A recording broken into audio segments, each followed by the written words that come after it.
بسم اللہ الرحمن الرحیم۔ السلام علیکم۔ سٹوری پوائنٹ پہ خوش آمدید۔ جب سے مہینے میں 2-3 بار حاجی صاحب گھر آنے لگے تھے، نورین کے دن پھر گئے تھے۔ حاجی صاحب خود تو آتے ہی تھے، ساتھ میں گاڑی بھر کر سامان بھی لاتے۔ راشن کے علاوہ پھل، سبزیاں، گوشت، بیکری کی آئٹمز۔ نورین نے آج تک اتنی چیزیں اکٹھی گھر نہیں دیکھی تھی۔ نذیر کی تنخواہ ہی صرف 8,000 تھی۔ مشکل سے قرض لے لے کر گزارا ہوتا، پھر 3 بچوں کا ساتھ۔ میکا بھی کمزور تھا۔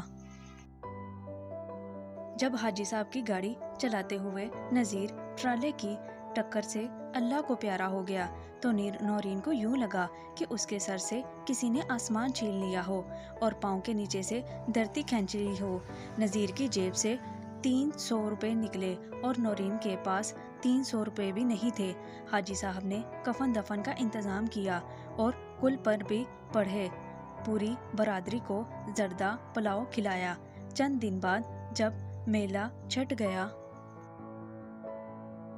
ہر کوئی خالی تسلی اور جھوٹا دلاسا دے کر گھر کو لوٹ گیا تو وہ اپنے کمرے میں نورین بچوں کو سینے سے لگا کر پھوٹ پھوٹ کر رو رہی تھی۔ آنے والے دن بہت مشکل تھے۔ بچوں کی فیسیں دینی تھی، گھر بھی کرایہ کا تھا۔ نورین کو سمجھ نہ آتی کہ وہ کیا کرے۔ چھوٹی سی بچی کی وجہ سے کوئی نوکری پر بھی نہ رکھتا۔ سوچا کہ 9 سال کے چاند کو ہی کہیں لگوا دوں۔ ایک دن کسی محلے والے کے ساتھ ورک شاپ پر بھیجا۔ رات کو چاند سا بچہ کالا کلوٹا ہو کر گھر لوٹا تو ماں کا سینہ پھٹنے کو آ گیا۔ نہلا دھلا کر کپڑے پہنائے، ماتھا چوما تو بیٹے نے جیب سے 120 روپے نکال کر ماں کو تھمائے تو نورین کا کچھ دیر پہلے خود سے کیا ہوا قول ٹوٹ کر بکھر گیا کہ آئندہ چاند کو ورک شاپ گاڑیوں کے نیچے گھسنے نہیں بھیجوں گی۔ چاند تھوڑا بہت کام کرنے لگا تھا مگر گزر بسر بہت مشکل تھی۔ چھوٹی بچی کا دودھ ہی پورا ہوتا یا پھر ایک ٹائم کی روٹی۔ ایک دن حاجی صاحب نے چاند کو ورک شاپ پر دیکھا تو پہچان لیا۔ بچے نے بتایا کہ اسکول چھوڑ کر ادھر کام کرتا ہوں تو حاجی صاحب کو بہت دکھ ہوا، کیونکہ نذیر ان کے سامنے اکثر کہا کرتا تھا کہ حاجی صاحب میرا ایک ہی بیٹا ہے تو اسے میں ایم اے کرواؤں گا۔ حاجی صاحب نے اسے اپنا وزٹنگ کارڈ دیا اور کل آ کر ملنے کو بلایا۔ چاند کارڈ لے کر گھر آیا تو نورین کو امید لگ گئی کہ شاید حاجی صاحب ان کی کوئی مالی مدد کریں گے،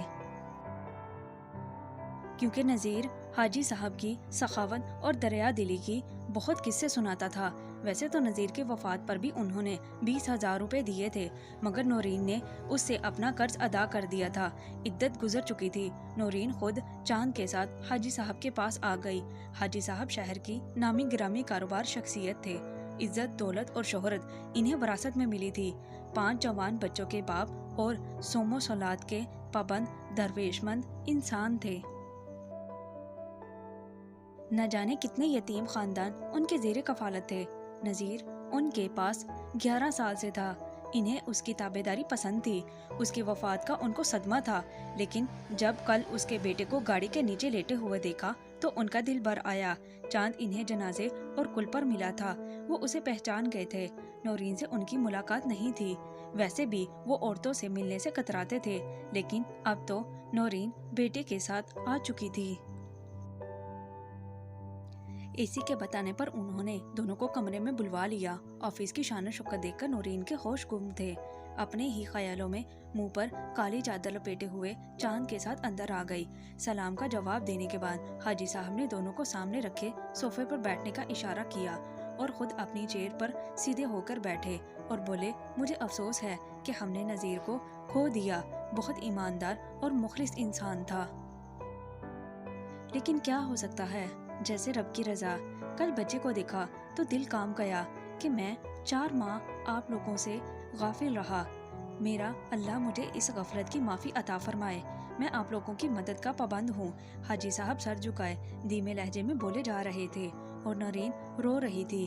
ملازم چائے لے کر آیا تو حاجی صاحب نے دونوں کو چائے پیش کی۔ چاند نے کہا کہ وہ چائے نہیں پیتا تو حاجی صاحب نے انٹرکام پر جوس کا آرڈر دے دیا۔ چائے ٹھنڈی ہو رہی تھی۔ حاجی صاحب کے اصرار پر نورین نے چہرے سے چادر ہٹا لی اور چائے کا سپ لیا۔ غیر ارادی طور پر حاجی صاحب کی نظر اس پر پڑ گئی۔ گوری رنگت پر روئی ہوئی بھنورا آنکھیں اور مڑی ہوئی دراز پلکوں کے نیچے ستواں سا نازک اور گلابی لب و خضار والی نورین کو دیکھ کر حاجی صاحب مخو رہ گئے۔ ہاتھ میں تھامی تسبیح کے دانے گننا بھول گئے۔ انہوں نے پھر ارادی طور پر اسے کنکریوں سے 2-3 بار دیکھا۔ چائے پکڑ کر جب نورین نے اپنا چہرہ کالی چادر میں لپیٹ لیا تو حاجی صاحب کو یوں لگا کہ جیسے چاند بادلوں کی اوٹ میں جا چھپا ہو۔ اچھی خاصی رقم کے ساتھ ساتھ نورین حاجی افضل صاحب کا دل بھی لے کر گھر آ چکی تھی۔ شام میں دوستوں کی محفل سجی، دینی دنیاوی بحث و تکرار ہوتی، حاجی صاحب گفتگو میں پیش ہوتے، لیکن آج طبیعت برقرار تھی۔ جلد ہی اٹھ کر گھر کو چل دیے۔ عموماً 10 بجے واپسی ہوتی تو کھانا کھایا جاتا، آج 9 بجے ہی آ گئے۔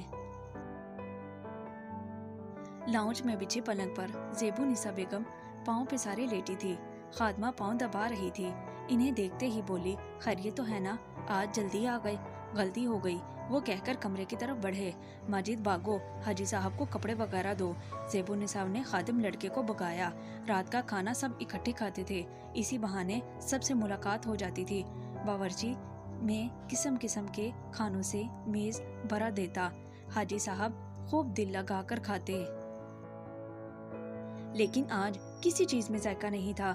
جلد ہی اٹھ گئے اور نماز کی تیاری کرنے لگے۔ رکوع تک ٹھیک رہا، پھر اچانک چھم سے سامنے نورین آن کھڑی ہوئی، سجدے میں بھی روبرو تھی۔ نماز پڑھ کے لا حول ولا قوت الا باللہ پڑھ کر اس کے خیالوں کو جھٹکا، استغفار کا ورد کیا۔ سونے آئے تو زیبو نسا آدھے سے زیادہ بیڈ پر قبضہ تھی۔ خراٹے لیتا گوشت کا پہاڑ آج انہیں بالکل نہ پایا۔ ایک کونے پر ناراض ہو کر منہ موڑ کر آنکھیں موند لی۔ دل کی دنیا بدل چکی تھی۔ عشق مزاجی سے عشق حقیقی تک تو لوگوں کو اکثر ہی آتے دیکھا ہے، مگر عشق حقیقی سے عشق مزاجی کا یہ سفر ایک کڑی شرط تھا، ایمان کی آزمائش تھی۔ مگر عورت کا جسم کمزور سہی، اس کے باوجود کشش سے انکار ممکن نہیں۔ بڑے بڑے سادھو عشق کی راہ میں منہ کے بل گرتے ہیں۔ بہت سے دن سرک گئے تھے۔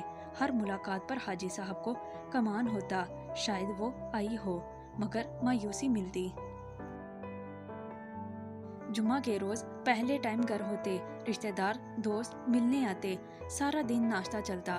سپہر کو دفتر جاتے، جمعہ پڑھ کر سفید براق پوش میں خوشبو میں بس کر گھر سے نکلتے تو خادم حسین نے حاجی صاحب کی پسند نصرت فتح علی خان کی سی ڈی لگا دی۔ میرے رشک کمر تیری پہلی نظر، یوں نظر سے ملائی مزہ آ گیا، برق سی گر گئی، کام ہی کر گئی، آگ ایسی لگائی کہ مزہ آ گیا۔ الفاظ اور ساز کے ردم نے ماحول سا بنا دیا۔ حاجی صاحب کو اپنا دل ڈوبتا ہوا محسوس ہوا۔ Thank you for watching. ملتے ہیں مزید نئی ویڈیو کے ساتھ۔ خدا حافظ۔